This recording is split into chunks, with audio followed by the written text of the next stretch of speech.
Okay. Tired again. What's going on, guys? Yeah, I'm gonna do a little reading.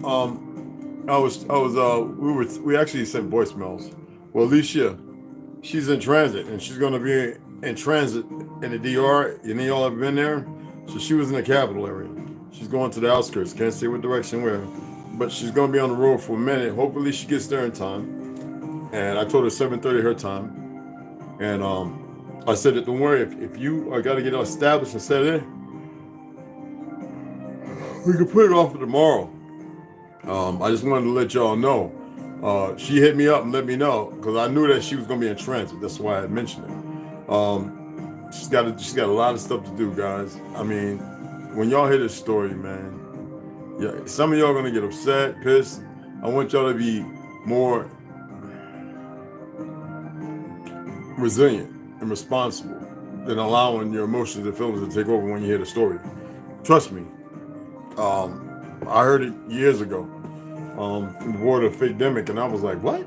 And I watched a lot of her videos talking on the lawn about what was going on. Not to say a whole lot in here. We're gonna let her do the talking. So if any of y'all went to her page and signed on, you might have seen her speaking in. I mean, she speaks a few languages. She speaks 4 or 5. I forget. She speaks, a few languages. And yeah, but she doesn't say everything on there. And I sit there and listen, and I was totally blown away. And and I was like, I want to help out however I can. You see what I'm saying? That's what we got to. We got to do that for each other. I look at all the times there've been race crimes with the police against people or certain individuals, and I saw quick Pelicans would get money together, hundreds of thousands, in a week. I mean, and that's what knowing the individual is wrong. And then I look at our people. I don't like asking nobody for nothing, but it seems like I have to reiterate that because y'all are so blocked. Your minds are so cut off. The disconnection is so strong, and people come here because they're sick in their head. I mean, there's so many people that are. And we want to alleviate that. We want to get people to see different and be in a brighter light. Okay? And that's the reason why I do what I do, But the story, hopefully, there's millions of them out there. She just chose, she said she wouldn't mind. So we're going to be talking about it. So I'm tired, y'all. Apologies. My kidneys are sore. I don't have kidney stones. I think it was that, and I don't drink a whole lot either.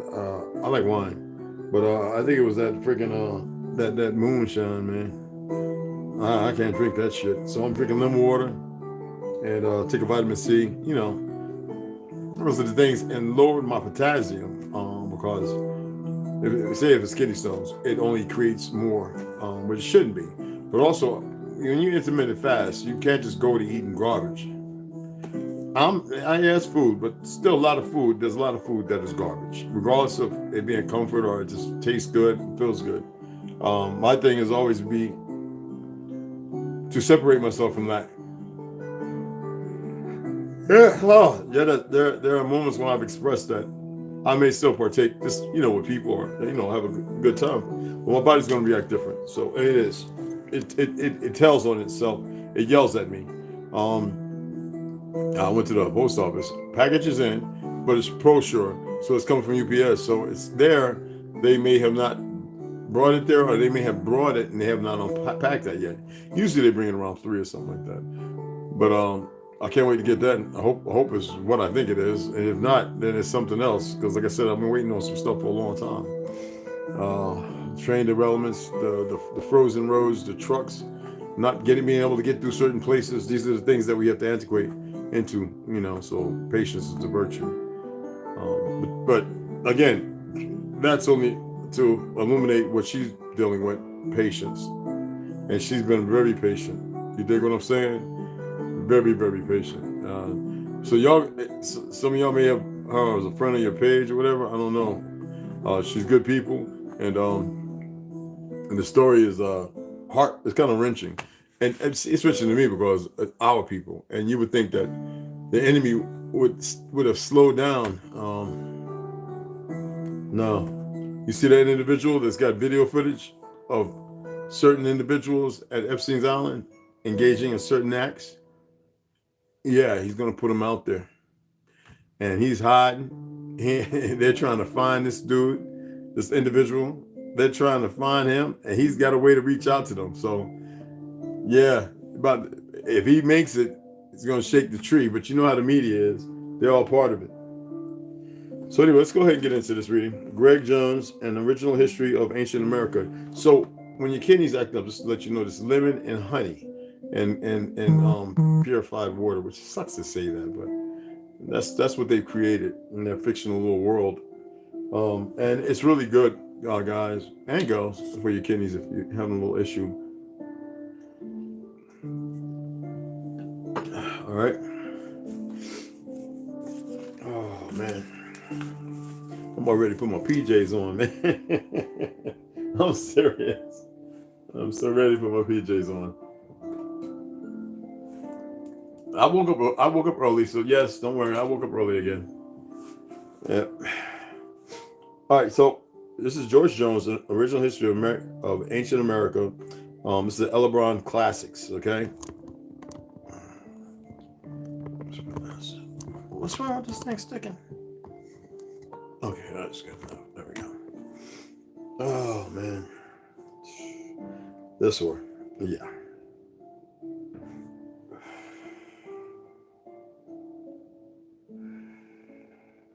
All right, here we go. When we left off yesterday, it was at forming in the 7 volumes, a collection of all the pictorial relics of an ancient Mexico. You know, you can look that stuff up. I told you the National Library of England contains volume VULLUM folio copy of the splendid work by Lord Kings. You heard that? The National Library of England contains a portfolio copy of the splendid work by Lord Kings. All right? The splendid work by Lord Kings. Burrow upon these paintings, forming in the 7 volumes a collection of all the pictorial relics of ancient Mexico. Let's see if I can pull it up real quick. Whoo, child. No, my eyes ain't yellow, my skin ain't going yellow. So I don't know jaundice or nothing. I don't do drugs. Who knows, right? All right. So let's put this in. Okay.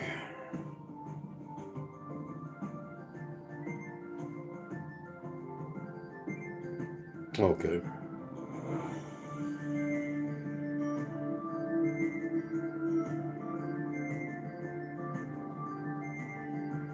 Is that with a hyphen? No, straight. Okay.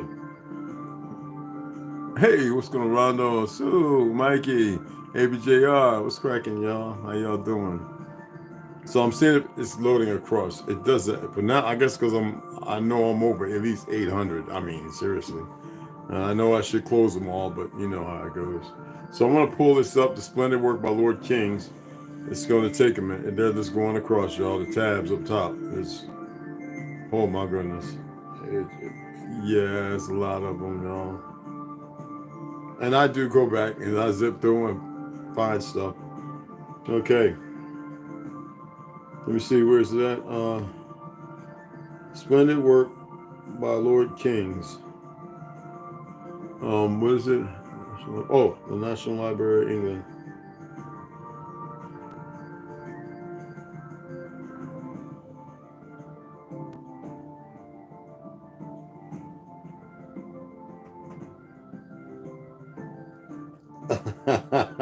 It's trying to hide it. Wow. Magna Carta, an introduction to Monty Python. King's Library, 1774. The King employed Frederick Barn as the Royal Librarian under the system. No. British. It's like they're hiding it. If you can pull it up, that'd be awesome. So, it's literally, that's what it, the splendid work by Lord Kings. The splendid work. Oh. Come on now. Wow. 1700s is still. Did you mean? Yeah, okay. Let's see what that pulls it up. The King's Library by George III. Nope. Were you able to find it? Oh, you found it, Sue? Good reason. Oh, it's a book. No, I'm pulling up the read. I'm gonna pull up some of the paintings and pictures, and 1520. Let's put the year 1520 in. I should have looked this up beforehand, but sometimes when I'm reading stuff, I pull it up then. Medieval Manuscripts blog, British Library Treasures. The medieval and earlier manuscript blogs is written in the Library Department of History, medieval manuscripts. So they consider this time medieval. Okay. So that is pretty weird. Oh, I see the book. Okay. I see it, Sue. Okay. Well, they sure know how to hide some shit. Oh.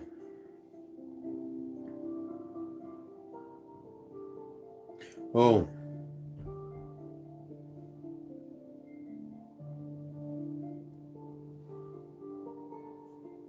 Okay. Antiquities of Mexico. That's what that is. Okay. Oh man. All right. And it's not showing me the photos, paintings. Oh wow. Montezuma Cortez and the fall of old Mexico. Look at this friggin' picture, y'all. You're not gonna believe this, man. Look at this friggin' picture, y'all. And this costs $18.99. I might get this. There you go, your Mexicans. There go your Mexicans. There he is, right there in front of you. There go your Mexicans. There's a whole bunch of pictures. That's just a book. I might have to get that. $20. I might have to get that. I'm trying to get some expensive ones, but yeah. Y'all see that? Y'all see that?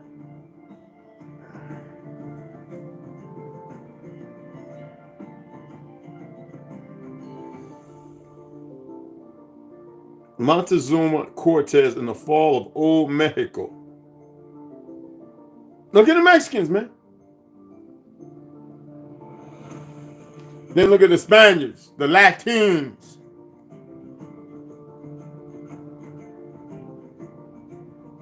And they were Negro too, just mixed up. Thank you, Sue. I'm gonna go through those again. Okay, I want y'all to see Montezuma. I want y'all to see Montezuma, the last emperor of the Aztecs. Now this is for 2132. I'll have to wait next month or so before I get this. What the fuck? Two distinct people, not races. And I mean that. And people have a hard time dealing with it. Nothing I can do about it. The truth is the truth. Anyway, the skill of the Mexican painters was extended to another branch of writing, in which nautical science claimed a share. Visit maps and charts. And this important fact will be enlarged upon in the analogies. Okay? These few remarks are only inserted in order to sustain a consecutive arrangement of evidence. For the reader must already have known of the existence of these paintings, though not of their novel application. The several discoveries of the ruined cities will now be reviewed, and established. In the ancient capital of the Mexican Empire, it has been stated that the Spaniards acted the character of incendiaries in 1520. Things blowing shit up. Every available specimen of Mexican art was consumed by Cortez and the priests. Paintings, the only manuscripts of the Mexican nation, were destroyed and became a bonfire for the soldiery. Every palace and temple of the capital was leveled to the earth, and the foundation of the first cathedral of the invaders was laid with thousands of statues, the idols of the Aborigines. Every vestige of the Mexican records was supposed to have been consumed, broken, or buried, because they were going to change. They called it the New World because they wanted to establish a New World Order. And that's why I don't argue with all these Mongols. I tell them, look, man, we related somehow, but you ain't of this motherfucking soil. You belong to another part of this earth that you were supposed to manage and magistrate, to which you didn't because you're corrupted by your oldest or youngest Ashkenazi brother. I don't bite my tongue. Shit. Excuse my language. Anyway, after a lapse of 270 years, two statues were dug up in the Grand Plaza of the modern city of Mexico. But from the interest felt for these religious relics by the poor descendants of the Aborigines, the Spaniards secretly buried them, it was said, in the garden court of a covenant. At the same time, 1790 was exhumed a circular piece of sculpture having reference to the astronomical calendar of the ancient inhabitants. This is still preserved in Mexico and is quoted in a drawing given by the illustrious Humboldt in his work upon that country. It will be referred to in the analogies, as you will see. That's all we're going to read right there, because that's more than enough to get things cracking now. All right? My kidneys are sore, y'all. And no, I'm not a drunk, and I think it was that moonshine. I don't drink hard liquor, people. And that moonshine, 150 proof, whatever. It's like baby kidneys I got, you know what I'm saying? And boom, I can't drink that. I'm scared to even look at the damn things downstairs. It's there. Somebody wanted to come and grab it. Arthur Kessler. I'll have a swig or something with a few other people. I'll stick to my red wine. You know what I mean? My Merlot and whatever. It's just too strong. My body is doing a renewal process. It's rejuvenating. You know what I'm saying? So today, I'm not going to eat no more. It's going to be smoothies, flax, chaga tea tonight.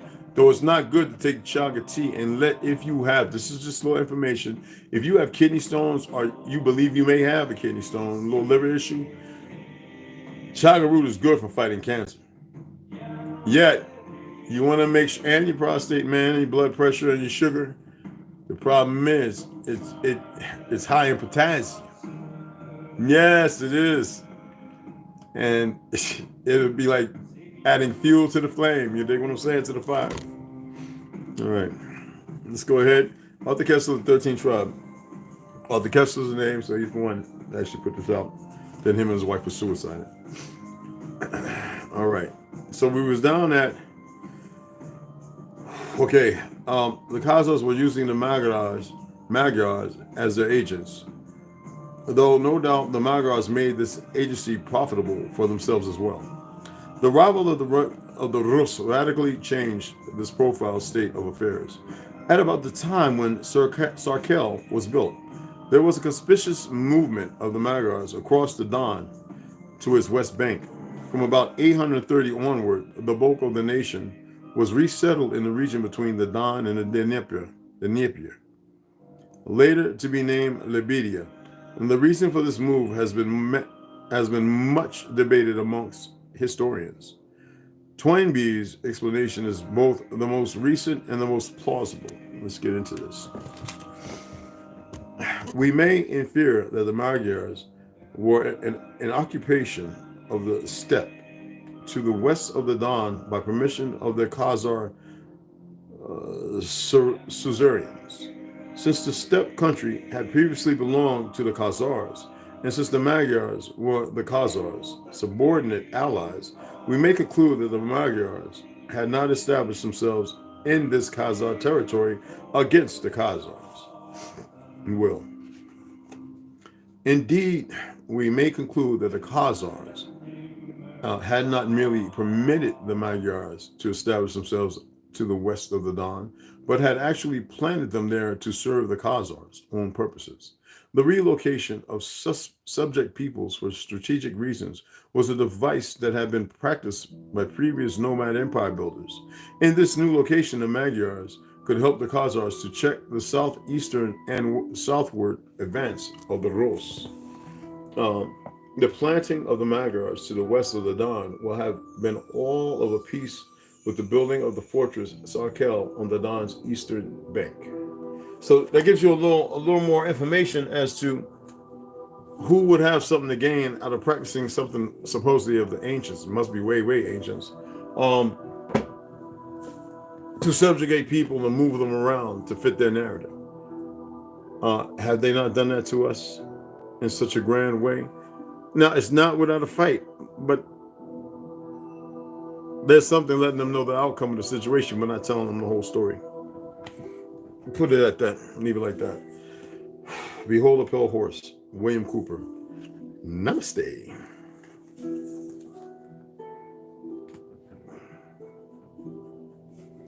Okay.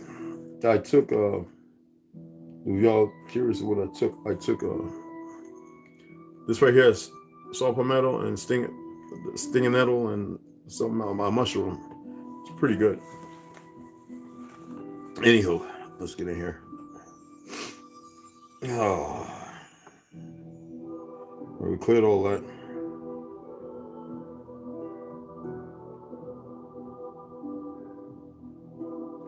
clear that. Clear that. Okay, here we go. The CFR. All right, the CFR is a secret society in that it forbids the taking of notes. Yesterday when we left off, it was we got there. We were ending it off with Dr. Edward Teller and his 6 members from the Jason Scientific Group. Again, whether this is true or disinformation depends solely on the existence of aliens. Okay.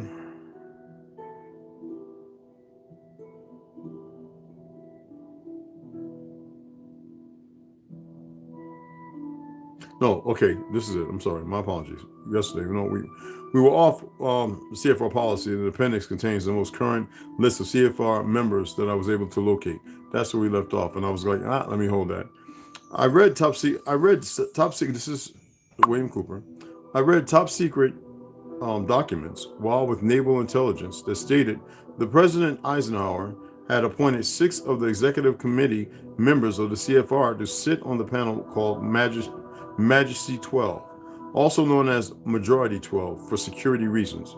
Majesty 12 is the secret group that is supposed to control extraterrestrial information and projects.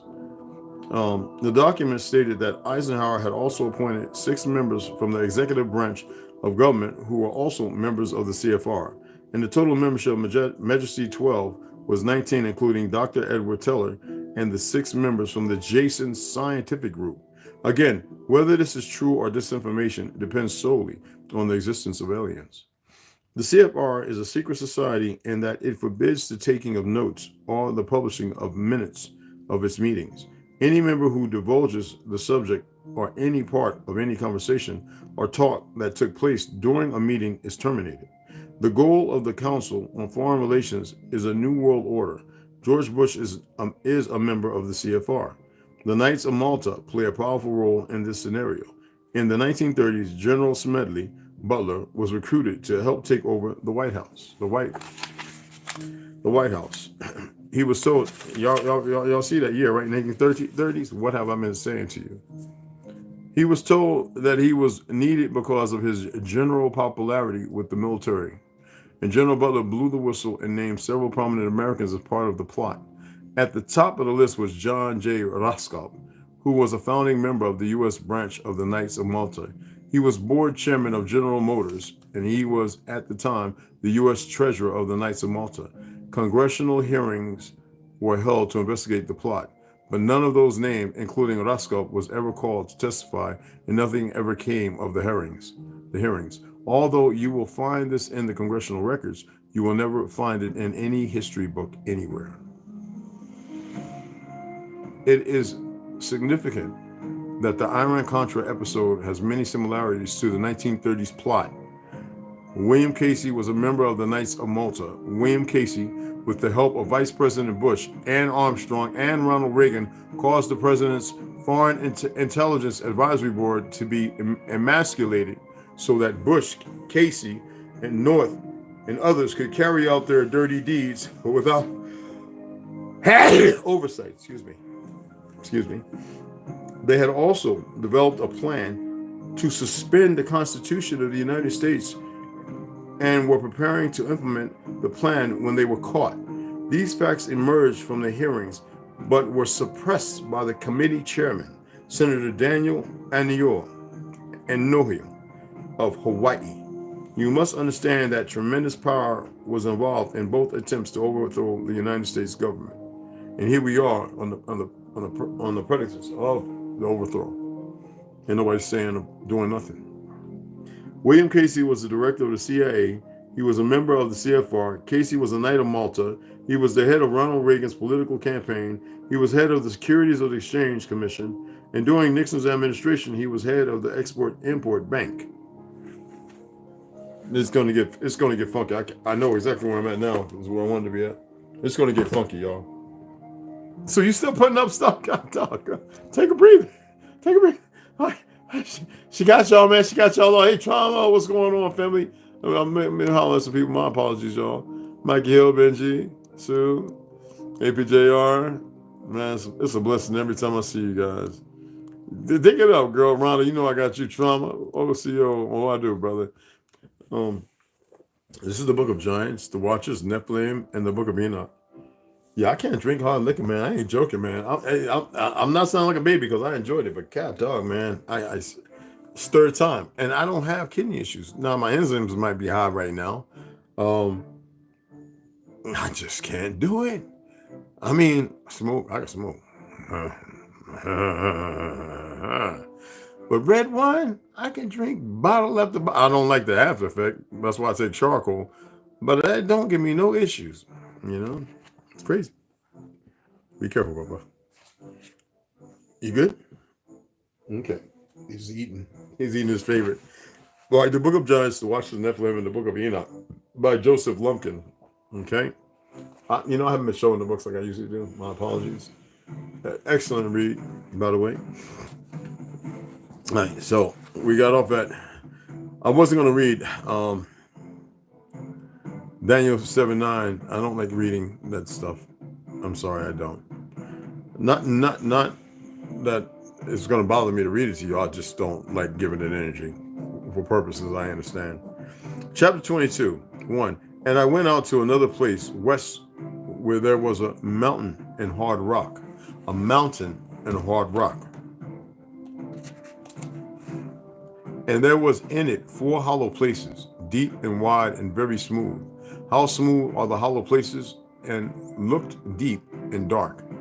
Then Raphael answered, one of the holy angels, who was with me, and said to me, these hollow places have been created for this very purpose, that the spirits of the souls of the dead should be gathered there, that all the souls of the children of men should be brought together here, and that these places have been made to receive them until the day of their judgment or fulfillment, and until that period appointed, until the great judgment comes on them. Can't see them. We see with our physical eyes. And it's the author's note here. The idea of a gathering place of the dead is seen in the doctrine of purgatory, where the dead are gathered and those who are redeemable are kept and purified until such time they might ascend. And we can go into 2 Maccabees. I'll read this. I have no problem with that. Chapter 12, verse 41. All men therefore praising the Creator, the righteous judge, who had opened the things that were hid. Well, we know who showed us things we weren't supposed to be showed, right? If you understand the Bible, right? The things that were hid for a purpose.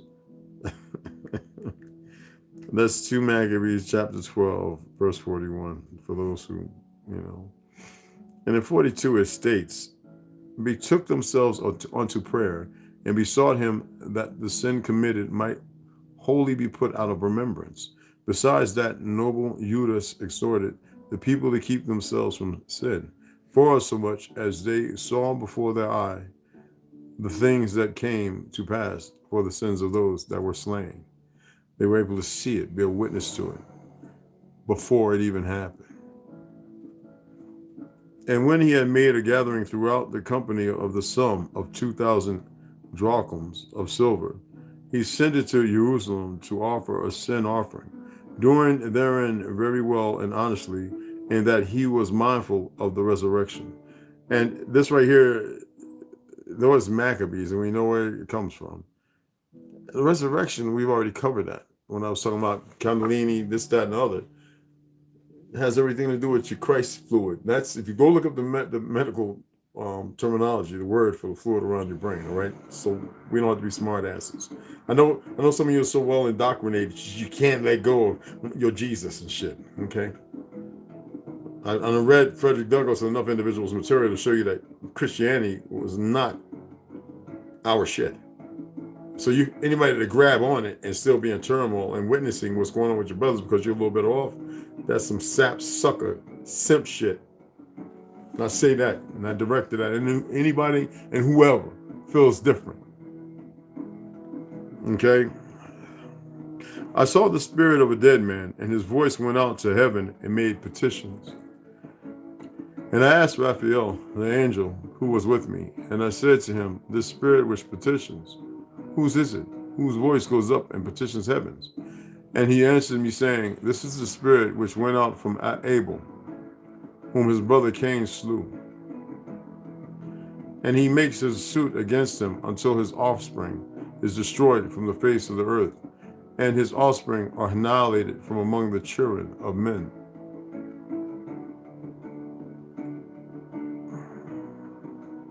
So who are the children that came?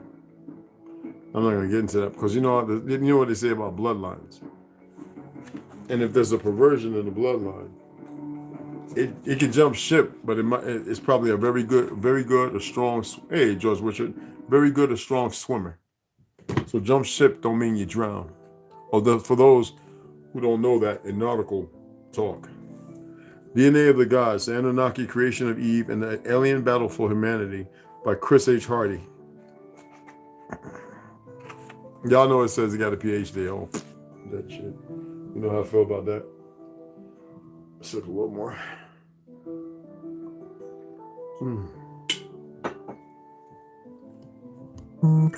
Okay. Now we're at the Anunnaki science. Let's now dive into areas in which the Nibirians appear to have had a tremendous, doesn't the Nibirian sound like Liberian? Okay. Anyway, have had a tremendous advance on our actual civilization, namely their scientific accomplishments. Drawing simple comparisons would be futile. Now, doesn't this remind y'all of Nos Confoundum? The man who can't cross the ice walls, the woman from the other side, and then Book of Mars, and there's a fourth one. Doesn't that remind y'all that? And a little bit of Atlantis? And none of these individuals knew each other. Anyway, drawing simple comparisons would be futile because the Anunnaki science is definitely based on different principles. My strategy in this chapter has been to gather from the text as much data as I could in order to infer the types of technologies they had, their purpose or functions, as well as the mindset and behaviors linked to the use of these technological artifacts. Now, in this domain, we are confronted with two issues. The first is that each Anunnaki had their own secret technology, often linked to their role in society, and that they were careful to keep these secrets for themselves because of the power these machines bestowed upon them. Excuse me. In the states, in parentheses, thus, we don't find manuals or scientific textbooks. End. The second is a translation problem. That's just to clear up whatever nonsense they wanted to protect themselves, whatever. The individuals writing some of this goofy shit in the truth. Damn. Our scientific preconceptions run so deep that the meaning of a scholar will give to a word. Its translation cannot in any way run contrary to these preconceptions. Now, the Sumerians, according to the history books, had just invented writing. We invented planes, so it's impossible for a translator to recognize the concept of a flying machine in the ancient Sumerian civilization. You see what he just did? That will have a motherfucker listening, and be conditioned to accept that bullshit. I'm serious. So these people know what they're doing, unless you know what you're reading. Therefore, the translation ends up as she flew like a bird to X instead of she took her bird to fly to X.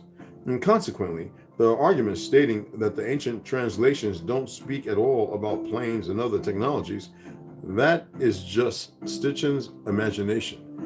Is very shallow, and one coming from somebody who has not given any thought to our paradigmatic blinkers. As a cultural anthropologist, I have, at the time of my doctorate, run across similar misunderstandings from the part of colleagues who treated traditional psi capacities as just a theatrical mise en scene. Psi doesn't exist, therefore what else could it be if not theater? And so he's elaborating that, yeah, of course things flew, and of course psionic,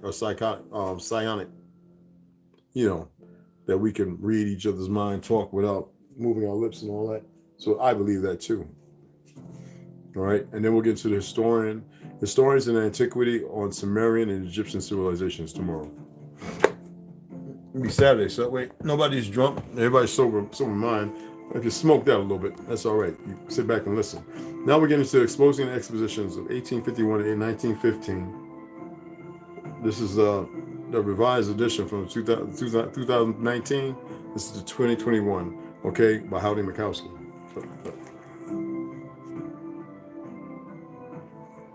Shalaga.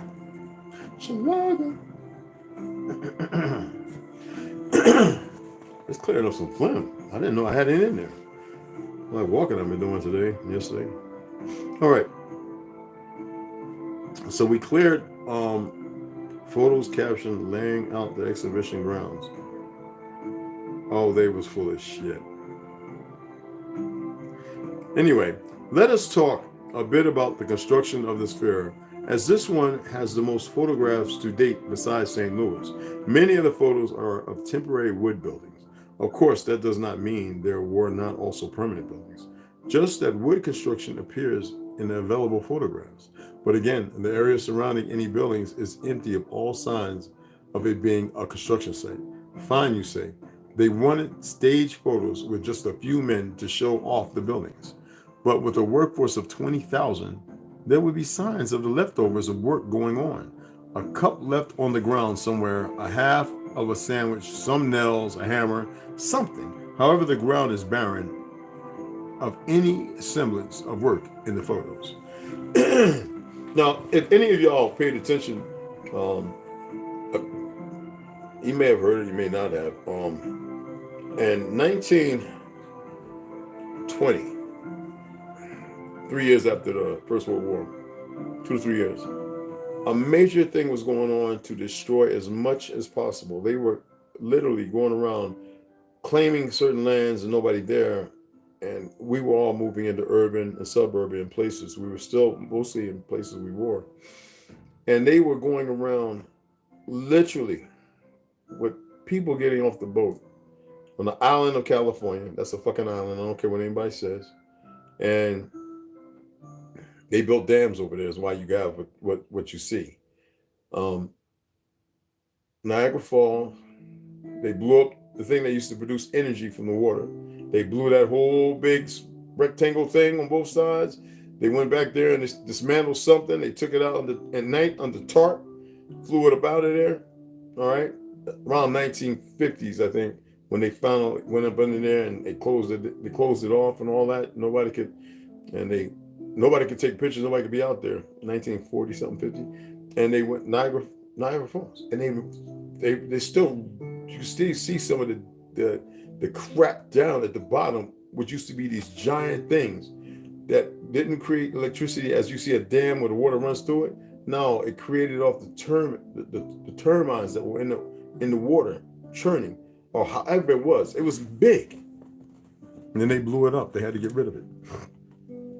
They covered many of our places with nothing but dirt. There was too much they couldn't remove it. How could they build it? They couldn't remove it, so they were big holes. And they would just push everything in it.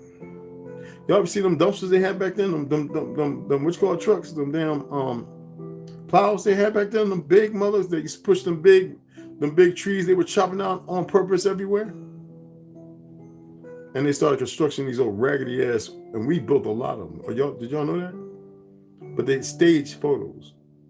They never want to show the real pictures there. Excuse me. Yep. Anyway, the book Story of the Exposition. There's 5 volumes by Frank Morton Todd. Yeah, I already got them saved. Put out in 1921 by Putnam and Sons. Has many construction photos in the second volume. And it is quite clear that certainly many of the buildings are just what they say they are. Wood structures including, iron and steel truss roofs. In fact, there is more steel going into these buildings than I have seen any fair prior to this one, save Chicago. But this fair also produces another problem. When looking carefully at many of the buildings, even in the supposed construction phase, they show signs of weathering, long-term weathering. Some are black. Age earthquake ash. Why do many of the structures show signs of 50 or 100 years of weathering if they were simple staff and would have just been popped up? I like the way he's going about this, you know what I'm saying? And he's searching the photos out, and he's got them all in here, people. That there even was a fair in 1950 should be questioned. Over 30 countries sent exhibits to San Francisco while there was World War I going on. Granted, Britain and Germany withdrew and sent no exhibits. However, France still did. No one seemed too concerned about shipping expensive exhibits and priceless art across the Atlantic in the middle of the biggest war the world had ever known, a war that included German submarine attacks in the open waters.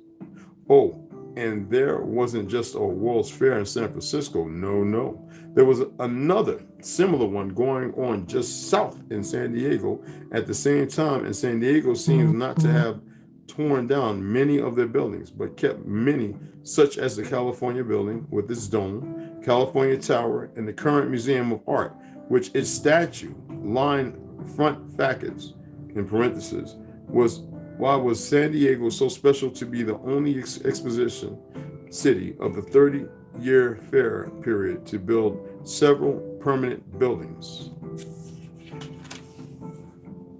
Image of the expo from painter Milton McFarland Sr.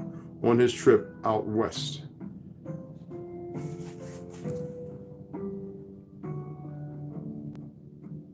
Man, we were some great motherfuckers, man.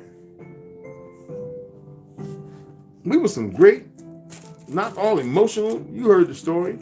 The men, when one man would die, the other one would get up and handle business. If the woman died, another woman would take her place and fight like a motherfucker and be killing plenty of them motherfuckers.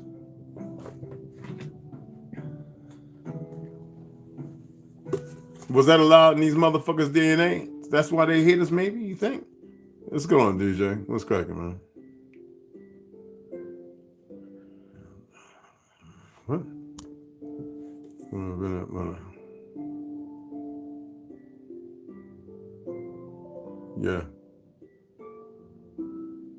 Yeah, exactly.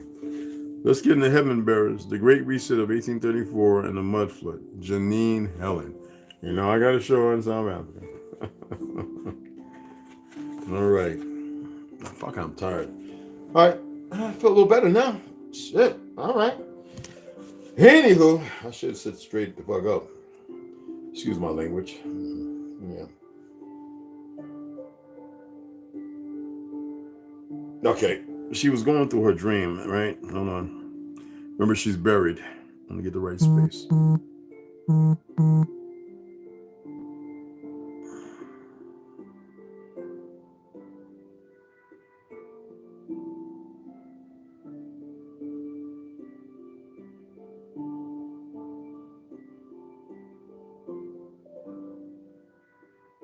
Yeah.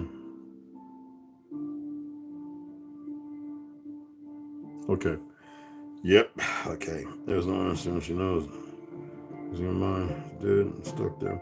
So yesterday when we left off, I remember I was reading about there's no answer, and she knows that she is merely losing her mind. She is dead and stuck there, all alone, and she doesn't understand why, but she accepts the reality and lies still. She can feel the weight on top of her, lift slightly, and then much. And then we were over here, and I thought y'all liked this part. More until suddenly she doesn't feel pinned down anymore.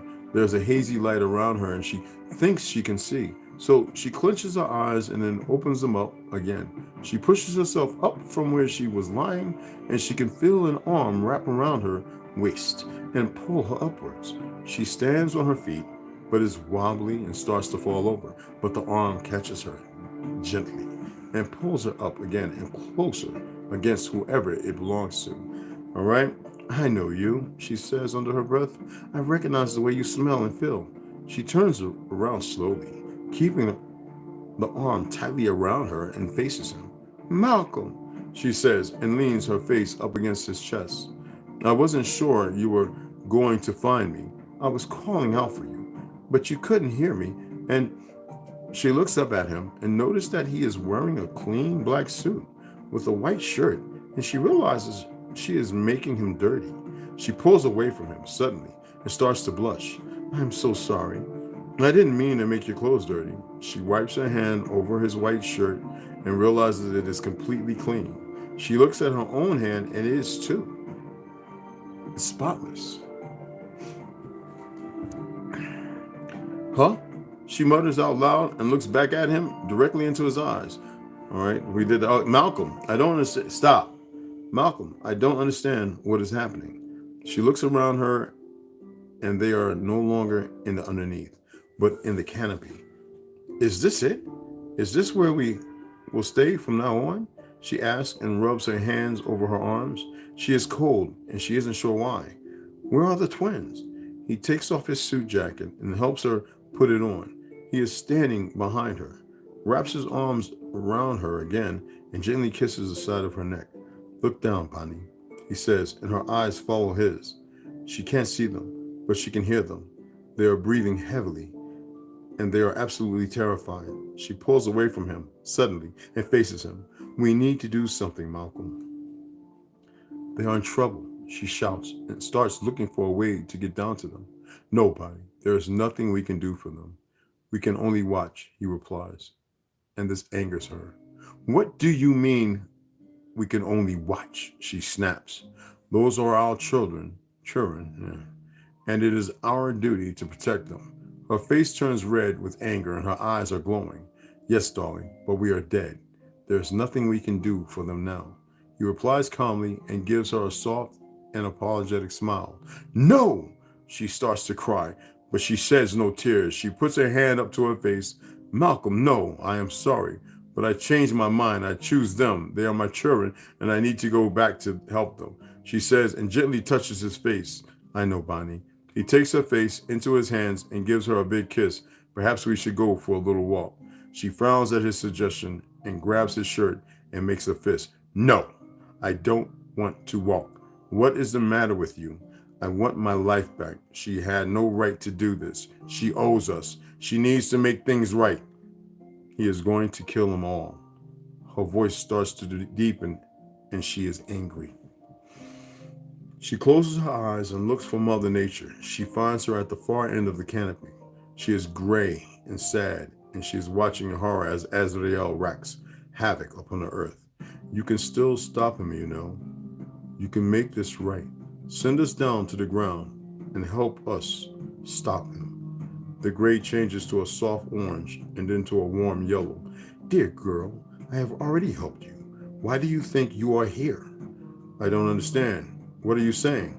She asks, confused. She looks at Malcolm, but he is staring down at the ground with a concerned expression on his face. Bonnie, he calls for her. It is time, darling. He stretches out his hand. Come, let us go now. He is suddenly in a hurry, and she places her hand in his as quickly as she can. Go where, Malcolm? I'm confused. Where are we going? She asks.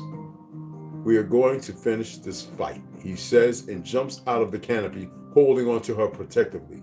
They land on the ground and can see Cassiel lying face down on the ground. He isn't moving and has burn marks all over his body.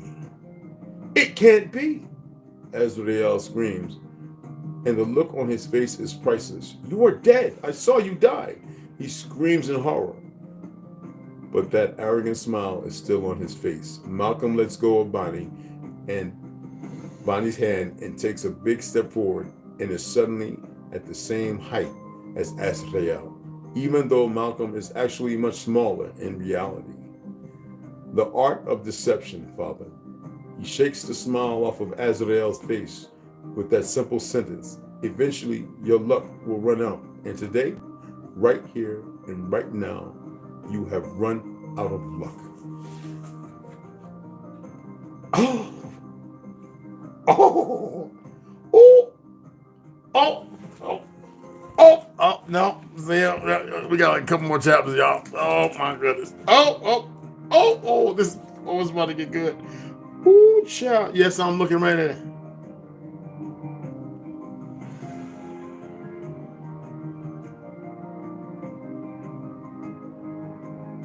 Wow. Yeah. We're gonna get this going tomorrow. So I'm gonna go ahead and shut it down. Shout out to everybody out again. And I'm going on here and turn this thing back on. It did its updates, but it shut off. I didn't push it to shut off. Well, maybe some of the updates are like that. It shuts off anyway. The light's on, so it might be still going. And get ready. And hopefully, her 7:30 time, my 5:30 should be waiting in the back room. And if not, I'll go on and we'll just have a little chat. Nothing serious. None of other topics. I don't want to do that. Like I said, I'm tired. And we'll just have a little chat. Anybody's welcome to come in and talk about today's topics and subjects. Let's be very who we are. You dig what I'm saying? Allison Cooper, what's cracking? Hey, Tolo, what's cracking? What's up, girl?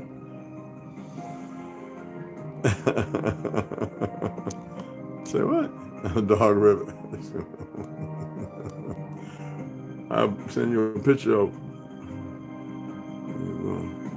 All right, go right ahead. But you know what? Navi is related, I believe, to the real Daniel Boone. She's in here, I think. I don't have to ask her again. I know she's driving her truck. She's really busy. What is you doing, man?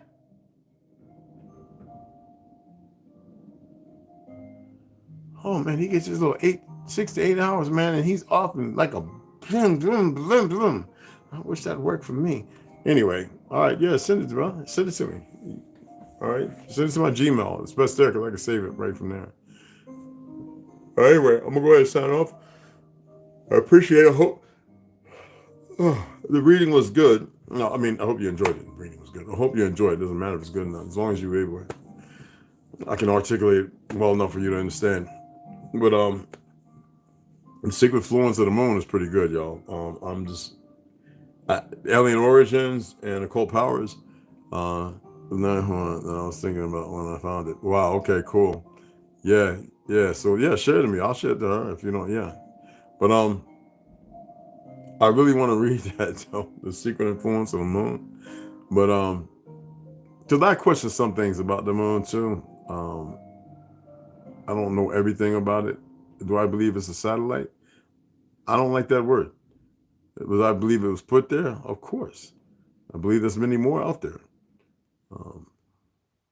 I already stated what has become known to us as the masculine, the male energy, the protector at night, to make sure that mother rests, even though she's not never really resting. The internal works go on with both. But remember I said it's not a 50-50, it's a 100-100. Yeah. So, with that, don't sign off. Man, I'm tired. I'm going to finish this up. Kidneys feel a little better. A lot better, actually.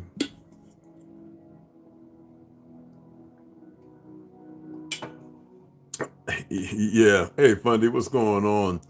Yeah, Sue. Hey, Kyle Thomas, what's going on, brother? Appreciate that.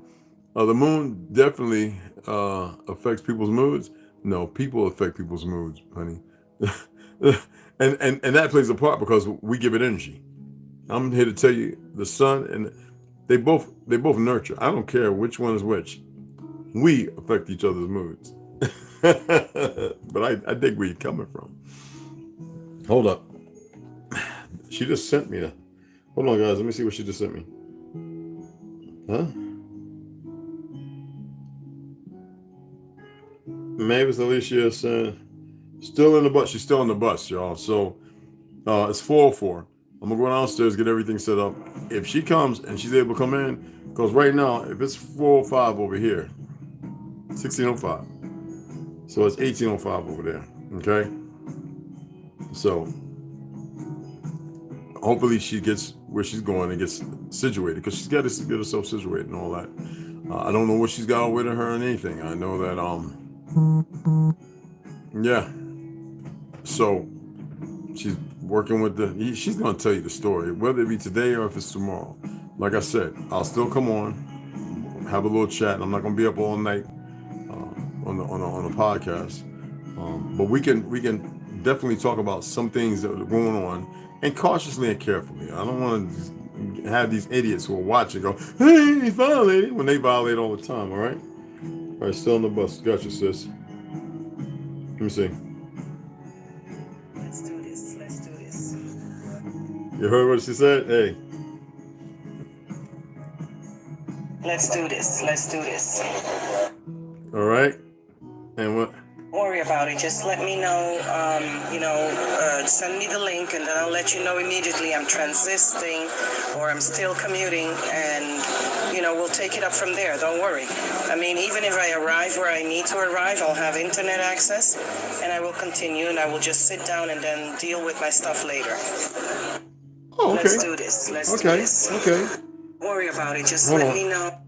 All right. So it wants to act funny. I don't know why it's doing all that. Let me Cashapp clean. But anyway, I'm gonna sign off. Go down here, get everything situated, and if she comes in a little later, that's fine. We'll let her tell her story, and it needs to be told. Okay.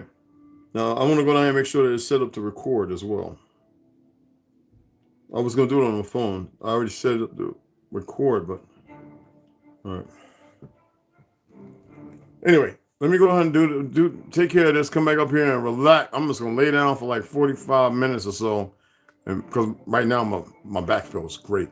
Just like that lemon and honey. 2 of these right here. These are fast release plant, not cellulose. And this is pretty much what I'll have tonight. Internet. Okay. That and a pineapple mango smoothie. No ganeo. So, you know how it is. And what was that? Something popped up. 1 cocoa bean, 2 cocoa bean, 3 cocoa beans. You retarded, nigga. Here's the only cocoa, no alkaline coke. Remember I told you I don't do that. Get regular cocoa. I don't care. 70. I would go no less than 70%. No less if you're going to get dark chocolate. I have this and I have like 80 and 95. 95 is so damn bitter and rich. Like when I eat that, man, it's like I can't get it all out my mouth. I have to brush my teeth, y'all. It's that like real. And it powders up like in your mouth. Like it ain't sweet, but it's still chocolatey and it's good, This one's 72% dark chocolate. And as far as dietary fiber, you got 11% coming from this. And we're talking about 2 pieces. And that's all you should actually eat in the whole day. People have a hard time with that. Total sugar's only 7 grams. Do you know what that alludes to? As far as natural alcohol, the natural, what you call it, 4% out of a 2,000. You get what I'm saying? Like, you can't make that up. And there's nothing else. Just unsweetened chocolate and natural cane sugar. That is the sweetness that takes it up to 4%. Total sugar 7 grams, which is not bad at all. All right. And when I was powerlifting, just to share this with y'all, I use soy lecithin, which is totally different from this soy shit out here. And this 3 bottles of soy lecithin I have is over like, I've had them for they're still good, for 16 years. And I just take a little bit. Bruce Lee used to use it. Jim Kelly, all the martial artists used to use it. You dig what I'm saying? Some of them put red beef with it, raw beef in their shakes and shit. I could never do that. But yeah, 90%. Yo, man, that stuff it's down in the fridge. I keep it in the fridge. That stuff is like powerful. You dig what I'm saying? I mean, brothers, get with it. You hear me? And this is another thing that's pretty good. If y'all have an issue with your testosterone, get you some Turkish straw. All right? And take that. If you're working out, I always say at night, I take my DHEA, okay? But if you're working out, ain't nothing with a 5-day load up. And this right here, the serving on this one, and I've got 2 of these. I actually always buy 2 whenever I get these. So this one is 6 capsules, okay? And it's a 3-type creatine blend. That's the reason why I'm not taking it, because I want to make sure I was drinking that liquor. You don't want to be drinking and taking creatine. Fuck your ass up. And also, every once in a while, I'll pop a Alpha Brain. Not that I need it. But yeah, guys, Turkish Strong, this is a really good brand. There's another one out there that makes Inman. They got a really, really good one. That's expensive. And it's life extension. So I use the DHEA. I don't use the NMN. I just don't use it. Everybody says it works pretty good. I know it works pretty good. There's a couple guys taking it over here. My brother at Gunfighter Canyon. One day I ain't seen him in a month. I come in there, motherfuckers like, I was like, what you doing, bro? I know you in your 30s, man. Oh yeah, he had it. I was like, see, slow down. Don't get dependent on that shit. It's, as natural as they say it is good for men and women. African sausage powder for men and women breast enhancement. No shit. One way and 13 miles back to get my groceries so I can get my sorry. I know that's right, brother.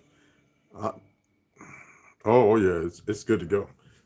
I just walk around where I'm living at. It's not a complex, but I walk around here, man.